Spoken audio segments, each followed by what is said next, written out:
Hello students, in the today's session we'll discuss pharmacology of anti-anginal drugs. Now anti-anginal drugs are the drugs that treat angina pectoris. These are the drugs which are required for the management of angina pectoris. Now let's see what is angina pectoris. Angina pectoris is a strangling pain. It is a choking pain as if oxygen supply has been cut off in the chest due to myocardial ischemia. Now this is the diagram of the heart. This is a wall of heart. Now this wall of the heart is made up of cardiac tissue. It is made up of cardiac muscles termed as myocardium. Now in this diagram I have shown with the blue color. Blue color represents ischemia of myocardium, that is there is reduced oxygen availability to the cardiac muscles. Myocardial ischemia is a lack of oxygen to the myocardium. Now this lack of oxygen is because of the reduced blood supply. Now it is the coronary blood vessel and the branches of coronary blood vessels that supply blood to the myocardium. And in angina pectoris there is ischemia because of the coronary artery disease. Because of the coronary artery disease there is a reduced supply of blood and therefore lack of oxygen in the myocardium, and this lack of oxygen is termed as ischemia, and ischemia I have represented here with the blue color. Now when we talk about a healthy heart, there is always a balance between myocardial oxygen demand and myocardial oxygen supply. Now these, as I have already told you, coronary blood vessels, they supply blood to the myocardium. Now a normal healthy myocardium remains perfused with the blood. You will not find ischemia. A normal healthy heart remains perfused with the blood. Now during exercise or when the body exerts, when the heart rate increases and more oxygen is required, that time these coronary blood vessels, they dilate. And because of the dilation of these coronary blood vessels, there is increase in supply of blood to the myocardium. This is the condition of a normal heart. So in a normal heart, when the demand is less, the supply is less. But when the demand increases, when the demand of the body or the demand of the myocardium increases, these coronary blood vessels, they dilate and they provide increased supply of blood to the myocardium. So in a healthy heart, it's very important to remember that there is always a balance between myocardial oxygen supply and myocardial oxygen demand. Now when we talk about angina pectoris, there is an imbalance between myocardial oxygen supply and myocardial oxygen demand. Demand of the myocardium is more and supply of oxygen to the myocardium is less. Now supply of oxygen to the myocardium is less because this there is a coronary artery disease. The coronary blood vessel cannot increase the supply of blood to the myocardium, and therefore there is ischemia of myocardium in angina pectoris. And because of the ischemia, because of the lack of oxygen, there is a strangling pain or a choking pain that is felt in the chest cavity. Now let's discuss in brief three different types of angina. Now there are three types of angina, namely stable angina or the classical angina or angina of effort. Then second type of angina is the unstable angina, which is an emergency and which requires hospitalization. And third type of angina is a variant angina. Now we'll talk about stable and variant angina because most of the anti-anginal drugs, they reduce frequency and severity of stable angina and or variant angina. Now refer to these diagrams. Now these diagrams, they show a lumen of the coronary blood vessel. Now here this is the diagram of a normal heart. This is a normal healthy coronary blood vessel. Now when the person is at rest, when the heart rate is normal, that is the 72 beats per minute, round about 72 beats per minute, when the heart is functioning normally, the requirements of the myocardium are normal, this coronary blood vessel it is a healthy coronary blood vessel, and this coronary blood vessel is sufficient enough to supply blood to the myocardium and to meet the demands of myocardium. Now, when the person exerts, when a healthy person exerts, when the body is exerting, when the muscles are doing more work, the myocardium, the heart rate of the myocardium also increases. Myocardium requires more supply of oxygen. That is the time when the coronary blood vessel dilates. This is the dilated coronary blood vessel, and since the coronary blood vessel dilates, now more amount of blood is perfused to the myocardium, and therefore there is availability of more oxygen. So this is a normal healthy heart. So at rest, coronary blood vessel supplies or meets the normal demand of the body. When the body exerts, when the myocardium exerts, when the heart rate increases, coronary blood vessel dilates. So there is absolutely no problem. Now when we talk about stable angina, this is a coronary blood vessel. This is at rest. The person is at rest. Now this coronary blood vessel, it is suffering from coronary artery disease. There is atheroma.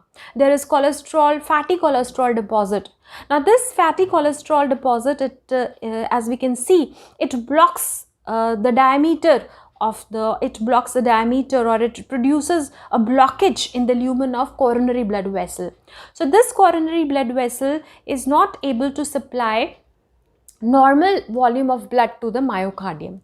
Now when the person is at rest, this atherosclerotic blood vessel, it is able to meet the normal demands of the body when the body is not exerting. But when this patient of stable angina exerts, and when the demand of the myocardium increases, when the heart rate increases, this coronary blood vessel, which has the atheroma, it cannot dilate. And since it cannot dilate, there is no dilation, it cannot increase the supply of blood to the myocardium. So that time when the patient is exerting, there is myocardial ischemia. And because of the myocardial ischemia, there is a strangling, choking pain in the myocardium, and that is termed as to be the stable angina. So there is no increase in the blood flow when the person is exerting, and therefore there is myocardial ischemia, which is responsible for the pain. Now when we talk about the variant angina, this is a normal coronary blood vessel, but in variant angina, in a patient suffering from the variant angina, this coronary blood vessel, it undergoes spasm. Now there is a constriction, there is reduction in the lumen of the blood vessel. Now this spasm, it can occur at rest, and it can also occur at the time of exertion. So when the blood vessel undergoes spasm, there is reduced flow of blood to the myocardium. The flow of blood to the myocardium is severely restricted, it is severely reduced, and therefore the person suffers from myocardial ischemia at rest or during exertion, because spasm, it can occur anytime. It can occur at rest as well as during the exercise. So the angina, it can occur at rest as well as during the exertion. So this is about the variant angina. Now anti-anginal drugs, they should either reduce the myocardial oxygen demand, or they should increase the myocardial oxygen supply. So when we talk about the pharmacology of anti-anginal drugs, these drugs, either they are reducing the myocardial oxygen demand by reducing the load on the heart, by reducing the preload, and by reducing the afterload. There are two loads on the heart, so these drugs, either they reduce the preload, or they reduce the afterload, or they reduce both preload or afterload. So they reduce the load on heart. When the load on the heart is reduced, the requirement of the heart also reduces. Or these drugs, they increase the myocardial oxygen supply. They increase the availability of blood and therefore oxygen to the myocardium. Now let's see the factors on which myocardial oxygen demand depends. Myocardial oxygen demand depends upon the heart rate. Higher is the heart rate, higher is the demand for oxygen. It depends upon the force of contraction of the cardiac muscles. Higher is the force of contraction of cardiac muscles, higher is the oxygen demand. Then it depends upon the preload, that is the venous return, that is the volume of deoxygenated blood that returns to the heart by superior vena cava and inferior vena cava. Now more is the venous return, more is the exertion, more is the load on the heart, more power is required by the heart to eject the blood into the ventricles and into the aorta. So higher is the preload, higher is the myocardial oxygen demand. And myocardial oxygen demand also depends upon the afterload. Now afterload is determined by the peripheral resistance. Now if there is vasoconstriction, there is increase in the peripheral resistance. If there is vasodilation, there is fall in the peripheral resistance. And all those drugs that cause vasodilation, all those drugs that reduce the peripheral resistance, those drugs, they reduce the afterload also. So these are the factors on which the demand, oxygen demand of the myocardium depends. Now those drugs which reduce the myocardial oxygen demand, they reduced one or more than one of these factors. Now the myocardial oxygen supply depends upon the flow of blood to the myocardium, and it is a coronary blood vessel which is responsible for supplying the myocardium with the blood. Now vasodilation of coronary blood vessels and its branches increases the blood supply. Atherosclerosis, that is the cholesterol deposit in a blood vessel, it reduces the supply of blood and therefore the oxygen to the myocardium. And vasospasm, that is the a reduction in the diameter of the coronary blood vessel or its branches, also reduce the supply of oxygen to the myocardium.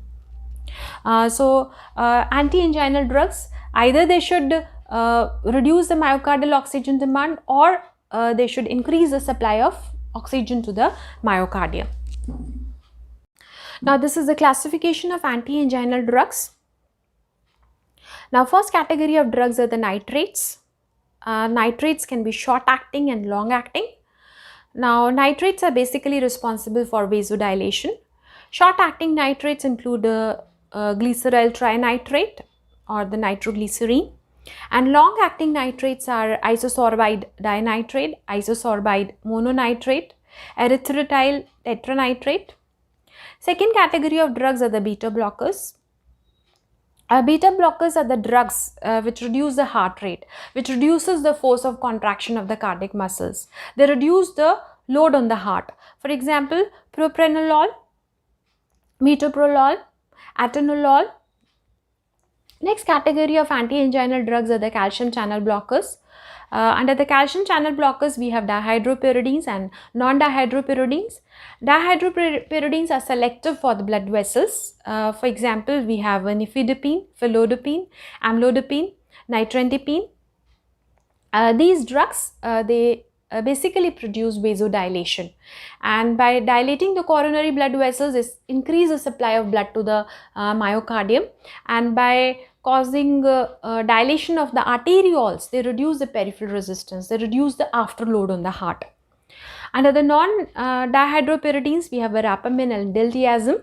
Now non-dihydropyridines, these are non-selective. They block the calcium channels of blood vessels as well as of the myocardium. Then we have potassium channel opener, for example nicorandil. Then we have miscellaneous drugs like dipyridamole. Then we have trimetazidine, ranolazine, oxyphedrine. So these are the anti-anginal drugs which are used for the treatment of angina. Now we'll discuss pharmacology of nitrates. The prototype drug is the glyceryl trinitrate. So we'll discuss pharmacology of glyceryl trinitrate or the nitroglycerine. Now glyceryl trinitrate, it is the nitrate, and all nitrates abort or terminate attack of angina pectoris. They are basically useful in aborting the attack of stable angina and variant angina. Now the main pharmacological action of glyceryl trinitrate is the relaxation of vascular smooth muscles, that is relaxation of blood vessels. Now when we talk about the pharmacological actions of nitroglycerine, it reduces the load on the heart. By reducing the load on heart, nitroglycerine reduces the myocardial oxygen demand of the heart. And let's see how it reduces the load on the heart. It reduces preload as well as the afterload. Now let's see how it reduces the preload and afterload. Now nitrates, they dilate the veins. Now when there is dilation of veins, when there is dilation of superior vena cava and inferior vena cava, there is fall in the venous return. Now venous return is the return of deoxygenated blood to the heart by superior vena cava and inferior vena cava. Now when the nitrates, they dilate the vein, dilation of vein reduces volume of blood that returns to heart, and therefore there is fall in the venous return. That means there is fall in the preload. And since there is fall in the venous return, there is fall in the end diastolic pressure, there is fall in the end diastolic size, there is fall in the cardiac work because now when the heart is receiving less blood, the heart has to pump less blood. So there is fall in the cardiac work, and since there is fall in the cardiac work, now the myocardium requires less oxygen. So this is how nitrates reduce the preload. Now nitrates also reduce the afterload by dilating the arterioles. However, the effect on the arterioles is less compared to that of the veins. So nitrates, they dilate the arterioles. By dilating the arterioles, they reduce the total peripheral resistance. They reduce the afterload. Now when nitrates dilate the arterioles, what they do is this: they dilate the aorta. Now when there is dilation of aorta, when the aorta dilates, the heart requires less energy, ventricles require less energy to pump the blood into aorta. So therefore there is slight fall in the afterload. So this is how nitrates reduce the preload as well as the afterload. Now apart from reducing the load on heart, apart from reducing the myocardial oxygen requirement of the heart, nitrates also improve the blood supply to the myocardium. Now this is a very important characteristic feature of the nitrates. Now nitrates preferentially relax bigger conducting coronary arteries and arterioles.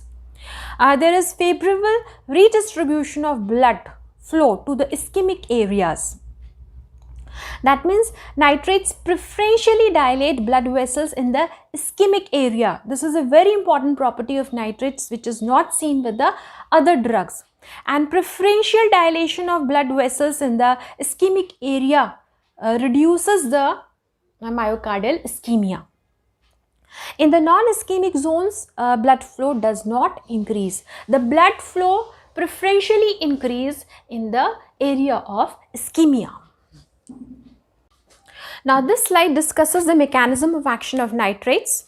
Nitrates, they get denitrated in the smooth muscle cells. They get denitrated in the blood vessels. Now when nitrates get denitrated, there is release of nitric oxide. Now this nitric oxide is responsible for vasodilation. This nitric oxide activates guanyl cyclase. Guanyl cyclase converts GTP into cyclic GMP. And cyclic GMP is responsible for the dephosphorylation of myosin light chain kinase. There is inactivation of myosin. Myosin fails to interact with actin, and since the myosin fails to interact with actin, there is inhibition of contraction. That is, there is a relaxation of vascular smooth muscle. There is a relaxation of blood vessels, that is a vasodilation. Now dilation of veins is responsible for the fall in the venous return, that is responsible for the fall in the preload, and dilation of arteries or arterioles is responsible for fall in the peripheral resistance and slight fall in the afterload. So nitrates, they reduce the preload as well as they reduce the afterload. They reduce the load on the heart, thereby reducing the myocardial oxygen requirement of the heart. On the other hand, because they produce vasodilation, they dilate the coronary blood vessel and they increase or they improve the supply of blood to the myocardium. So these drugs, they are highly beneficial in the management of stable angina as well as variant angina. Now we have three types of nitrates. Depending upon the pharmacokinetics, we have three types of nitrates. First is the glyceryl trinitrate. It is required for the immediate relief. It provides immediate relief in classical as well as variant angina. Classical angina is the angina of effort, And glyceryl trinitrate is available in the sublingual form or tablet form. Now the sublingual tablet form provides the immediate relief because the onset of action is 1 minute and the half-life is about 2 minutes. Now this glyceryl trinitrate is also available in the form of transdermal patches. Now second type of nitrate is the isosorbide dinitrate, and this is used for the chronic prophylaxis. Its half-life is 40 minutes and it is available as sublingual as well as oral tablet. Isosorbide mononitrate, its duration of action is long, half-life is 4 to 6 hours. It is also used for the chronic prophylaxis and it is available as a sustained released tablet. Now, coming to the adverse effects of nitrates, all the adverse effects of nitrates are because of the vasodilation. Because of the vasodilation, nitrates produce throbbing headache. Now, high doses of nitrates can produce flushing, dizziness, postural hypotension, palpitation and tachycardia. Now, development of tolerance. Tolerance develops on continued use of nitrates. Now, it develops because of the reduced ability of blood vessels to generate nitric oxide. As we know, nitric oxide is basically responsible for vasodilation. And therefore, nitrates should be administered intermittently and nitrate free period should be provided. So, intermittent use of nitrates is recommended. Now, nitrates, they also show the property of dependence. Sudden withdrawal of nitrates results in spasm of coronary and peripheral blood vessels, and therefore withdrawal of nitrates should be gradual. Now, a second category of drugs which are used for the treatment of angina pectoris are the beta blockers. Now, these beta blockers are of two types: selective beta blockers, that is the selective beta 1 blockers, and non-selective beta blockers. Now, selective beta blockers, we have example of atenolol and metoprolol, and non-selective beta blocker, we have the example of propranolol. Now, these drugs, they block beta 1 receptors on the heart, and by blocking the beta 1 receptors on the heart, these drugs, they reduce the heart rate, they reduce the force of contraction of heart. And since they reduce the heart rate, since they reduce the force of contraction of cardiac muscles, they reduce the cardiac work. And as they reduce the cardiac work, they reduce the myocardial oxygen consumption. They reduce the myocardial oxygen demand. These drugs, they, as I've already said, they exhibit negative inotropic effect. They inhibit the force of contraction of cardiac muscles. And these drugs, they are found to reduce the frequency as well as severity of attacks in classical angina. They reduce the risk of sudden cardiac death, and these are administered on regular basis. And beta blockers, they should be tapered off slowly to avoid rebound angina, to avoid rebound myocardial infarction and hypertension. Now, one important thing should be noted over here is this, that beta blockers, they are not found to be beneficial in variant angina, because variant angina is caused because of the vasospasm, and the beta blockers, they cannot dilate the blood vessels. They cannot dilate the coronary blood vessels, they cannot produce the vasodilation, and therefore they are found to be useful only in stable angina, that is a classical angina or the angina of effort. They reduce severity and frequency of attacks in classical angina. Now, let's discuss the pharmacology of calcium channel blockers in angina. Now, calcium channel blockers are of two types, dihydropyridines and non-dihydropyridines. Under the non-dihydropyridines, we have the phenylalkylamines and benzothiazepines. Now, dihydropyridines are those calcium channels which selectively block the calcium channels of blood vessels, which selectively block calcium channels of vascular smooth muscles, and therefore they dilate the blood vessels. Examples are amlodipine and nifedipine. Now, non-dihydropyridines are the drugs that are non-selective. They block the calcium channels of blood vessels as well as of the cardiac muscles. So we have example of verapamil and diltiazem. And all three categories of drugs, they are found to be useful in the treatment of variant angina. That is the vasospastic angina, which is caused because of the spasm in the coronary blood vessels. Now, all these drugs, by blocking the calcium channels of the vascular smooth muscles, what they do is this, that they dilate the coronary blood vessels, and the dilation of coronary blood vessels improves a variant angina. Dilation of the coronary blood vessel increases the supply of blood to the myocardium, and all these three category of drugs, they are found to be useful in the treatment of variant angina or the vasospastic angina. Now, when we talk about the relaxation of vascular smooth muscles, dihydropyridines, they predominantly dilate the arterioles, causing dilation of the coronary blood vessels and its branches, increasing the supply of blood to the myocardium.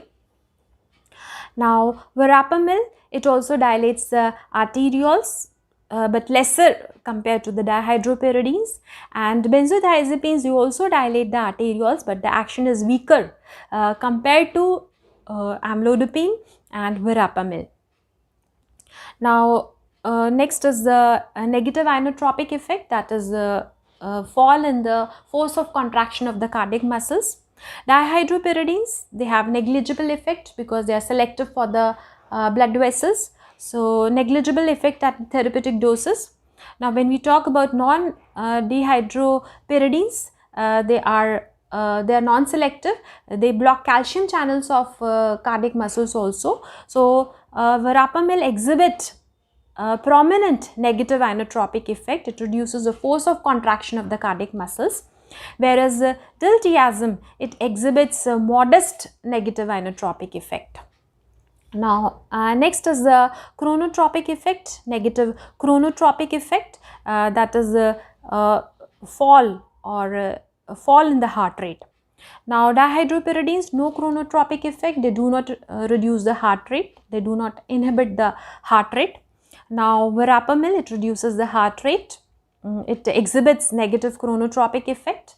Now, fall in the heart rate is slight, diltiazem slightly reduce the heart rate.